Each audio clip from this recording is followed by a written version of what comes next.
अस्सलामुअलैकुम, मैं आपका होस्ट चौधरी बाबर शेर कांजू। आप देख रहे हैं हमारा YouTube channel Chaudhary Babar कांजू official. थाना जलालपुर भट्टियां दे विच दिन ब दिन कि मोटरसाइकिल की चोरी की वारदात दे विच इजाफा हो रहा है, जिंदी रोकथाम वास्ते पुलिस वो बेबस नज़र आ रही है। तो अज एक शहरी का मोटरसाइकिल चोरी होया कुछ दिन पहले। उसने अज वही चोर किरे गैंग मोटरसाइकिल चोरी करते उन्होंने उस बड़ी बेबहादरी दे नाल उस बड़ी जुरत दे नाल उस उन्होंने चोरां नूं गिरफ्तार किया। उन्हें फद्या, उन्होंने को अपना मोटरसाइकिल भी बरामद किया से और उन्होंने को दीगर भी मोटरसाइकिल बरामद होए ने। अज असीं चलने उस नौजवान नाल मिलने, उनके को सारी हकीकत जानने भी उसने किवें इस अपने मोटरसाइकिल नूं उस मुलजमां नूं फद्या और मोटरसाइकिल नूं अपने सजाते आइए चलने उनकी सारी जुबानी सुनने।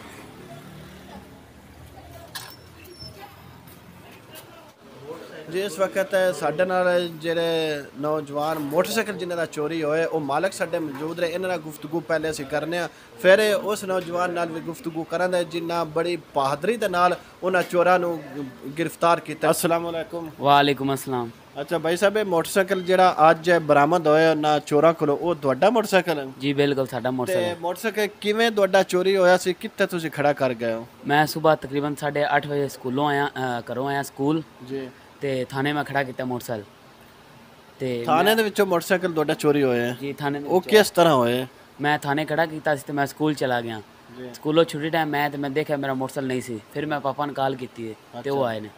अच्छा, जिस टाइम इन्ना तुसा घर दे हुंदा सी आयन तुहाडे वाले साहब है, उन्हें आके पुलिस थाने दे विचों मोटरसाइकिल चोरी हुंदा है, पुलिस दा उस टाइम रद्द अमल की सी? पुलिस तुहानू नहीं डांटिया भी तुसा ते मोटरसाइकिल खड़ा क्यों कीता है? नहीं पहले उन्हें क्या सी कि तुसीं इत्थे मोटरसाइकिल क्यों खड़ा किया है, पार्किंग की जगह ही नहीं सी, अंदर बैठे होना, सानू की पता किसे चुक लिया या नहीं चुकया। जी ये उन्हें गल की सी पुलिस वालियां। अच्छा, फिर उन्हें कोई तुहाडी उन्हें दरखास्त वसूल की है या कोई उन्हें लभन की कोशिश की है? जी दरखास्त उन्हें वसूल की तो उन्हें साढ़े को 2-3 दिन का टाइम लिया। उन्हें कहता 2-3 दिन देंगे मोटरसाइकिल तुहाडा। ते अज फिर तुसा आप ही उसनू अपनी मदद आप दी तहत ही उसनू बड़ा बहादरी दे नाल ओनू फिर अज मोटरसाइकिल भी अपना बरामद कर ले ते वो चोर भी तुसा फद लेने इसे तरह ही है? जी बिल्कुल। वो ना मेरी फुफ्फो का बेटा है, उन्हें पकड़े ने मुंडे दो। अच्छा, उन्हें फदने जी जिन्हें उन्हें चोरां नू अज फदे और मोटरसाइकिल भी बरामद किए। हुण असीं उनदे कोलों सारी गुफ्तगू उन्हें गल। जी मेरे नाल इस वक्त ये जवान ने जिन्ना उन्हें डाकुआं नू मोटरसाइकिल समेत उन्होंने फद्या ना और फद के उन्होंने पुलिस के हवाले किया ना। तो हुण असीं इहदे नाल गलबात करने भी उन्होंने किस तरह उन्होंने इस फदे। जी अस्सलाम वालेकुम। वालेकुम सलाम जी। जी की हाल ने? ठीक हो? ठीक बिल्कुल उच्चा बोलो ना। ठीक बिल्कुल। अच्छा अच्छा, जिहड़ा अज तुसा मोटरसाइकिल एक चोर गैंग उन्होंने फद्या ते अपना मोटरसाइकिल बरामद किया, तुसें किस तरह उन्होंने बरामद उन्हें फद्या है? किवें तुहानूं शक पे भी मोटरसाइकिल साडा है? मैं ना गया लोड करान दुकान लोड वाली तो, जी ਉੱਥੋਂ ਮੈਂ ਲੋਡ ਪਿਆ ਕਰਾਂਦਾ ਤੇ ਉਧਰ ਨਾ ਮੇਰਾ ਮੋਟਰਸਾਈਕਲ ਦਾ ਧਿਆਨ ਪਿਆ ਹੈ। ਪਹਿਲਾਂ ਮੈਂ ਸਾਰਾ ਵੇਖਿਆ ਵੀ ਮੋਟਰਸਾਈਕਲ ਸਾਡਾ ਹੀ ਹੈ, ਸਾਰੀ ਨਜ਼ਰ ਮੈਂ ਮਾਰੀ ਹੈ। नहीं तुसा ने वेख्या दोनों फिर पता किवें चले भी मोटरसाइकिल ते हज़ारा मोटरसाइकिल ने उनदे नाल दे? ਉਹ ਸਾਡਾ ਚੀਜ਼ ਸਾਡੇ ਦੁਕਾਨ ਤੇ ਉੱਥੇ ਕੀਤਾ ਸੀ ਤੇ ਮੈਨੂੰ ਮੋਟਰਸਾਈਕਲ ਦੀ ਪਛਾਣ 'ਚ ਬੜੀ ਜ਼ਿਆਦਾ। अच्छा ਜਿਸ ਟਾਈਮ ਮੈਂ ਸਾਰਾ ਵੇਖ ਲਿਆ ਉਸ ਤੋਂ ਬਾਅਦ ਮੁੰਡੇ ਨੂੰ ਮੈਂ ਫੜਿਆ ਬਾਜ਼ੂ ਤੋਂ। अच्छा ਉਹ ਮੁੰਡਾ ਮੇਰੇ ਹੱਥੀ ਵੀ ਪਿਆ ਤੇ ਇੱਕ ਜਿਹੜਾ ਉਹਨੂੰ ਮੈਂ ਮਾਰਿਆ ਉਹ ਵੀ ਮੇਰੇ ਹੱਥੀ ਪਿਆ, ਉਹ ਡਿੱਗ ਪਿਆ ਤੇ ਫਿਰ ਮੈਂ ਆਪਣੀ ਦੁਕਾਨ ਤੇ ਫੋਨ ਕੀਤਾ, ਮੇਰਾ ਭਾਈ ਵੱਡਾ ਆਇਆ। नहीं जिस टाइम तुसा ओनू फदे तुसा ओनू ये नहीं आख्या भी तू मोटरसाइकिल किदो ले जा किंदा मोटरसाइकिल तू नहीं गल कीती? मैं कीती आंदा मैं फैसल मकैनिक को लिया, फैसल मकैनिक को बंद ते उनकी दुकान है। अच्छा ये मोटरसाइकिल मैं उनके को लिया है। अच्छा इन्नी नहीं तू उनदियां टैंकी टापे हर शय उन्हें चेंज किया तक नंबर प्लेट तक भी उन्हें चेंज कर ली।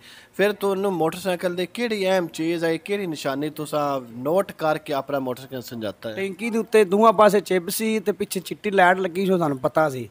ਉਸ ਤੋਂ ਬਾਅਦ ਉਹ ਤਾਰਾਂ ਸਾਨੂੰ ਛਲੀਤੀਆਂ, ਸਾਨੂੰ ਤੇ ਮੀਟਰ ਵੀ ਮੋਟਰਸਾਈਕਲ ਦਾ ਪਹਿਲਾਂ ਹੀ ਲੱਗਾ ਸੀ। अच्छा ਉਹਨਾਂ ਮੁੱਠਾਂ ਬਦਲੀਆਂ, ਸਾਨੂੰ ਉੱਤੇ ਧਾਕੇ ਲਾਏ ਸਨ ਮੁੱਠਾਂ ਦੇ ਉੱਤੇ ਤੇ ਉੱਥੋਂ ਮੋਟਰਸਾਈਕਲ ਬਰਾਮਦ ਵੇਖਿਆ। ਚੈਨ ਕਵਰ ਵੀ ਲਾਇਆ ਸਾਨੇ, ਚੈਨ ਕਵਰ ਤੋਂ ਵੀ ਮਹਿਸੂਸ ਹੋ ਗਿਆ ਵੀ ਮੋਟਰਸਾਈਕਲ ਸਾਡਾ ਹੀ ਹੈ। तुसा जिस टाइम उन्होंने फदया फद के फिर दोवां नू तू कल्ले ही किस तरह उन्होंने काबू किया है?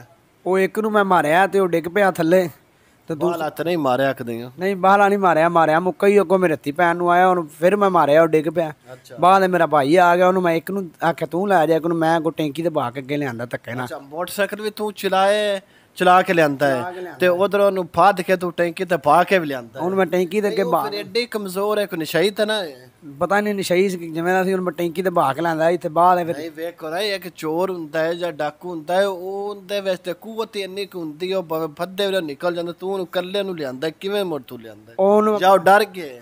ਪਤਾ ਨਹੀਂ ਡਰਿਆ ਕਿ ਨਹੀਂ, ਪਹਿਲਾਂ ਉਹਨੇ ਮਨ ਮੁੱਕਾ ਮਾਰਿਆ, ਫਿਰ ਉਹਨੇ ਮਾਰਿਆ ਸਿਰੇ ਚ ਮਿੱਟੀ ਦੀ ਇੱਕ ਚੀਜ਼ ਸੀ ਪੀੜੀ ਜੀ, ਪਹਿਲਾਂ ਤੂੰ ਨਾ ਕੰਮ ਕਰ ਲਿਆ ਜਾਂ ਮੁੱਕਾ ਨਾ? ਉਹ ਤੇ ਬੌਂਦਲ ਗਿਆ ਸੀ, ਬਹਿੰਦਾ ਨਹੀਂ ਸੀ ਪਿਆ, ਹੁਣ ਮੈਂ ਟੈਂਕੀ ਤੇ ਬਹਾ ਕੇ ਲੈਂਦਾ ਇੱਥੇ ਦੁਕਾਨ ਆਪਣੀ ਤੇ। ਅੱਛਾ, ਫਿਰ ਦੁਕਾਨ ਤੇ ਲਿਆ ਕੇ ਉਹਨੂੰ ਪੁਲਿਸ ਦੇ ਹਵਾਲੇ ਫਿਰ ਤੁਸੀਂ ਕੀਤਾ? ਹਾਂਜੀ ਪੁਲਿਸ ਦੇ ਹਵਾਲੇ ਕੀਤਾ, ਫਿਰ ਅਸੀਂ ਥਾਣੇ ਲੈ ਗਏ ਉਹਨਾਂ ਨੂੰ।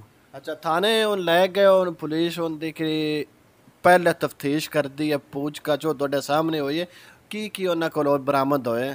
ਉਹਨਾਂ ਕੋਲ ਇੱਕ ਮੋਟਰਸਾਈਕਲ ਹੋਰ ਫੜੀਤਾ, ਉਹਨਾਂ ਦੱਸਿਆ ਹਵੇਲੀ ਇੱਕ। ਤੁਹਾਡੇ ਮੋਟਰਸਾਈਕਲ ਤੋਂ ਇਲਾਵਾ? ਸਾਡੇ ਮੋਟਰਸਾਈਕਲ ਤੋਂ ਇਲਾਵਾ ਇੱਕ ਮੋਟਰਸਾਈਕਲ ਫੜੀਤਾ, ਇੱਕ ਚੇਸੀ ਫੜੀਤੀ, ਹੋਰ ਵੀ ਮੋਟਰਸਾਈਕਲਾਂ ਦਾ ਛੋਟਾ ਛੋਟਾ ਬੜਾ ਸਮਾਨ ਬਿੱਟਾ, ਉਹ ਅਸੀਂ ਤੂੜੀ ਫੋਲੀ, ਤੂੜੀ ਤੋਂ ਲੋ ਪੇਟੀ ਚੋਂ, ਉਸ ਤੋਂ ਬਾਅਦ ਮੱਟੀਆਂ ਸਨ, ਮੱਟੀਆਂ 'ਚ ਸਮਾਨ ਨਿਕਲਿਆ, ਬੜਾ ਜ਼ਿਆਦਾ ਸਮਾਨ ਨਿਕਲਿਆ। ਉਹ ਅਸੀਂ ਮੋਟਰਸਾਈਕਲ ਜਿਹੜੇ ਮੁਕੰਮਲ ਨਾ ਵੇਚਦੇ, ਮੋਟਰਸਾਈਕਲ ਦਾ ਸਮਾਨ ਲਾ ਕੇ ਉਸ ਦਾ ਉਹ ਵੇਚਦੇ ਨੇ? ਮੋਟਰਸਾਈਕਲ ਲਾ ਕੇ ਸਮਾਨ, ਇੱਕ 16 ਮਾਡਲ ਮੋਟਰਸਾਈਕਲ ਫੜੀਤਾ, ਇੱਕ ਫਰੇਮ ਫੜੀਤਾ ਹੈ, ਹੋਰ ਵੀ ਸਮਾਨ ਵਾਵਾ ਖੁੱਲਾ ਫੜੀਤਾ ਹੈ। ਜੀ ਅਸਲਾਮ ਵਾਲੇਕੁਮ। ਵਾਲੇਕੁਮ ਸਲਾਮ। ਜੀ ਤੁਸੀਂ ਵੀ ਉਹਨਾਂ ਨੂੰ ਫੱਦਣ ਦੇ ਵਿੱਚ ਨਾ ਲਾਓ? ਜੀ ਜੀ ਬਿਲਕੁਲ, ਇਹ ਭਾਈ ਯਾਰ ਮੈਨੂੰ ਕਾਲ ਕੀਤੀ ਹੈ ਜੀ, ਤੇ ਮੈਂ ਪਹੁੰਚ ਗਿਆ ਮੌਕੇ ਤੇ ਇੱਕ ਨੂੰ ਫਿਰ ਇਸ ਫੜ ਲਿਆ, ਇੱਕ ਨੂੰ ਮੈਂ ਫੜ ਲਿਆ। ਅਸੀਂ ਫਿਰ ਉਹਨਾਂ ਨੂੰ ਬਾਇਆ ਅੱਗੇ ਜੀ, ਆਪ ਮੋਟਰਸਾਈਕਲ ਚਲਾ ਕੇ ਅਸੀਂ ਉਹਨਾਂ ਨੂੰ ਲੈ ਆਏ ਦੁਕਾਨ ਤੇ। ਅੱਛਾ, ਤੇ ਫਿਰ ਅਸੀਂ ਮਾਮੂਰਾਂ ਨੂੰ ਕਾਲ ਕੀਤੀ, ਉਹ ਵੀ ਪਹੁੰਚ ਗਏ ਨੇ, ਫਿਰ ਅਸੀਂ ਥਾਣੇ ਉਹਨਾਂ ਨੂੰ ਲੈ ਗਏ।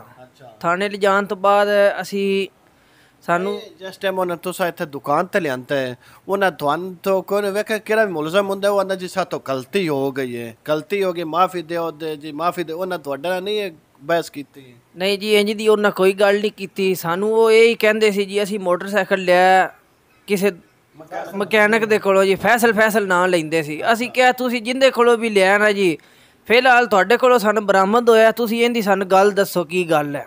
ਉਹ ਕਹਿੰਦੇ ਸੀ ਜੀ ਅਸੀਂ ਨਹੀਂ ਚੁੱਕਿਆ, ਅਸੀਂ ਖਰੀਦਿਆ। ਫਿਰ ਇਸ ਤੋਂ ਬਾਅਦ ਪੁਲਿਸ ਵਾਲਿਆਂ ਨੇ ਜੀ ਕਾਲ ਕੀਤੀ ਹੈ, ਫਿਰ ਪੁਲਿਸ ਵਾਲੇ ਆਏ ਨੇ, ਉਹਨਾਂ ਨੂੰ ਲੈ ਗਏ ਨੇ। ਫਿਰ ਸਾਨੂੰ ਸ਼ਿਕਾਇਤ ਰਿਪੋਰਟ ਮਿਲੀ, ਅਸੀਂ ਫਿਰ ਇੱਕ ਹੋਰ ਜਗ੍ਹਾ ਤੇ ਪਹੁੰਚੇ, ਉੱਥੇ ਇੱਕ ਮੋਟਰਸਾਈਕਲ ਜਿਹੜੀ ਰਿਪੋਰਟ ਮਿਲੀ, ਉਹ ਮੋਟਰਸਾਈਕਲ ਉਹਨੇ ਸ਼ਿਕਾਇਤ ਵੀ ਕੀਤੀ ਵੀ ਅਸੀਂ ਫਲਾਣੀ ਜਗ੍ਹਾ ਤੇ ਮੋਟਰਸਾਈਕਲ ਰੱਖਣਾ ਜਾਂ ਹੋਰ ਹੈ? ਇਹ ਜੀ ਭਾਈ ਮਿਲੇ ਸੀ, ਜਿਸ ਲਈ ਅਸੀਂ ਉਹਨਾਂ ਨੂੰ ਫੜਿਆ ਨਾ ਜੀ, ਉਸ ਤੋਂ ਬਾਅਦ ਸਾਨੂੰ ਇੱਕ ਭਾਈ ਮਿਲਿਆ। ਅੱਛਾ, ਉਹ ਪੱਟੀ ਸੀ, ਉਹ ਸਾਨੂੰ ਕਿਹਾ ਜੀ ਇੰਝ ਇਹ ਸਾਡੀ ਹਵੇਲੀ ਦੇ ਵਿੱਚ ਮਤਲਬ ਕਿ ਇਹਨਾਂ ਦਾ ਵਾਲਦ ਹੈ, ਉਹ ਸਿਰੀ ਹੈ, ਪੱਠੇ ਪਾਉਂਦਾ ਸਾਡੇ ਜਾਨਵਰਾਂ ਨੂੰ। ਤੇ ਸਾਨੂੰ ਨਾ 2-3 ਦਿਨ ਹੋ ਗਏ ਨੇ ਸ਼ੱਕ ਸੀ, ਤੇ ਤੁਸੀਂ ਇੱਕ ਵਾਰੀ ਜਿਹੜਾ ਨਾ ਉੱਥੇ ਵੀ ਜਾ ਕੇ ਚੈੱਕ ਕਰੋ। ਉੱਥੇ 2 ਪੁਲਿਸ ਵਾਲੇ ਗਏ ਨੇ ਜੀ ਸਾਡੇ ਨਾਲ, ਉੱਥੋਂ ਇੱਕ ਮੋਟਰਸਾਈਕਲ 16 ਮਾਡਲ ਬਰਾਮਦ ਹੋਇਆ, ਉਸ ਤੋਂ ਬਾਅਦ ਇੱਕ ਚੇਸੀ ਹੋਈ ਹੈ। ਚੇਸੀ ਤੋਂ ਬਾਅਦ ਜੀ ਟੈਂਕੀ ਟਾਪੇ ਕਾਫੀ ਸੀ, ਮਤਲਬ ਕਿ ਸਮਾਨ ਸੀ, ਔਜ਼ਾਰ ਜਿਹਦੇ ਨਾਲ ਮੋਟਰਸਾਈਕਲ ਖੋਲਦੇ ਸੀ, ਕਾਫੀ ਸਮਾਨ ਬਰਾਮਦ ਹੋਇਆ ਜੀ, ਜਿਹੜਾ ਅਸੀਂ ਆਪਣੇ ਹੱਥਾਂ ਨਾਲ ਕੀਤਾ। ਅੱਛਾ, ਤੇ ਹੁਣ ਮੁਲਜ਼ਮ ਜਿਹੜੇ ਨੇ ਪੁਲਿਸ ਦੀ ਕਸਟਡੀ ਵਿੱਚ ਨੇ? ਜੀ ਬਿਲਕੁਲ ਜੀ, ਉਹ ਪੁਲਿਸ ਦੀ ਕਸਟਡੀ ਵਿੱਚ ਨੇ ਜੀ ਜਨਾਬ। ਇਹ 2 ਨੌਜਵਾਨ ਨੇ ਜਿਨ੍ਹਾਂ ਨੂੰ ਉਹਨਾਂ ਆਪਣੇ ਸ਼ੱਕ ਦੀ ਬੁਨਿਆਦ ਤੋਂ ਪਹਿਲੇ ਮੋਟਰਸਾਈਕਲ ਉਹਨਾਂ ਸੰਜਾਤਾ ਸੰਜਾਨ ਤੋਂ ਬਾਅਦ ਉਹਨਾਂ ਮੁਲਜ਼ਮਾਂ ਨੂੰ ਫੜਿਆ, ਫਿਰ ਉਹਨਾਂ ਪੁਲਿਸ ਦੇ ਹਵਾਲੇ ਕੀਤਾ। ਪੁਲਿਸ ਦੀ ਇਬਤਦਾਈ ਤਫਤੀਸ਼ ਦੇ ਦੌਰਾਨ ਉਹਨਾਂ ਨੇ ਇਨਕਸ਼ਾਫ ਕੀਤਾ ਇੱਕ 16 ਮਾਡਲ ਮੋਟਰਸਾਈਕਲ ਉਹਨਾਂ ਕੋਲ ਬਰਾਮਦ ਹੋਇਆ। ਦੀਗਰ ਮੋਟਰਸਾਈਕਲਾਂ ਦੇ ਕਿਰੇ ਸਮਾਨ, ਟੈਂਕੀ ਟਾਪੇ, ਚੇਸੀ ਜਿਹੜੀਆਂ ਨੇ ਉਹ ਉਹਨਾਂ ਦੇ ਦੀਗਰ ਮਿਕਦਾਰ ਦੇ ਵਿੱਚ ਜਿਹੜੀਆਂ ਬਰਾਮਦ ਹੋਈਆਂ ਨੇ। ਹਾਲੇ ਤੱਕ ਮਜ਼ੀਦ ਤਫਤੀਸ਼ ਕਰਨ ਤੇ ਮਜ਼ੀਦ ਜਿਹੜੀ ਜਲਾਲਪੁਰ ਭੱਟੀਆਂ ਦੇ ਵਿੱਚ ਆਏ ਰੋਜ਼ ਮੋਟਰਸਾਈਕਲ ਦੀ ਜਿਹੜੀ ਚੋਰੀ ਦੀ ਵਾਰਦਾਤ ਵਿੱਚ ਇਜ਼ਾਫਾ ਹੁੰਦਾ ਹੋ ਰਿਹਾ, ਉਹ ਉਮੀਦ ਹੈ ਹੁਣ ਜਿਹੜਾ ਉਹ ਚੋਰ ਕਿ ਮੋਟਰਸਾਈਕਲ ਚੋਰ ਗੈਂਗ ਉਹ ਗ੍ਰਿਫਤਾਰ ਹੋ ਚੁੱਕੀ ਹੈ, ਇਸ ਤੇ ਵੀ ਕੁਝ ਅਸਰ ਕਮ ਹੋਵੇਗਾ। ਇਸ ਨਾਲ ਹੀ ਮੈਂ ਤੁਹਾਡਾ ਆਪਣਾ ਹੋਸਟ ਚੌਧਰੀ ਬਾਬਰ ਸ਼ਿਰਕਾਂਜੂ, ਤੁਸੀਂ ਇਜਾਜ਼ਤ ਦਿਓ, ਵਾਸਲਾਮ।